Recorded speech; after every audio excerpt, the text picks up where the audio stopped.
گزار ہوں. ہمارے اسپانسر ہیں UBL کلک اینڈ ریمٹ.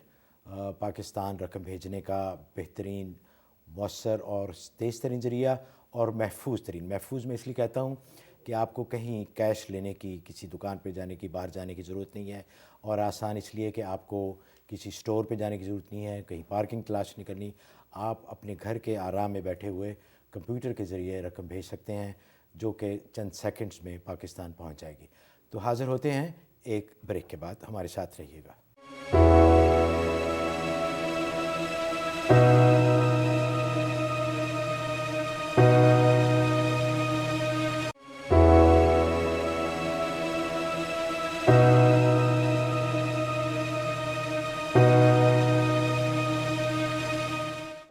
غیب کی باتیں نیو یارک سے لائیو آپ کی خدمت میں حاضر ہیں.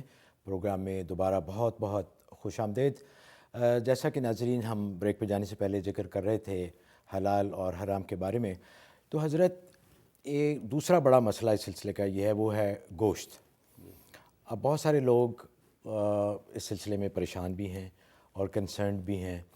ایک طبقہ تو یہ کہتا ہے کہ اہل کتاب کا جو گوشت ہے وہ حلال ہے، اور دوسرا طبقہ اس سلسلے میں ذرا سخت ہے کہ جب تک ہاتھ سے ذبح یا بالکل اسلامی طریقے سے ذبح نہ کیا ہو وہ ذبیحہ نہیں ہے. بلکہ یہاں تک کہ کسی دعوت میں آپ ہوں، دسترخوان پہ بیٹھے ہوں، تو وہیں وہ سالن گوشت کو دیکھ کے اس کے بارے میں تحقیق کرنا شروع کر دیتے ہیں کہ گوشت کہاں سے آیا، کس طرح آیا.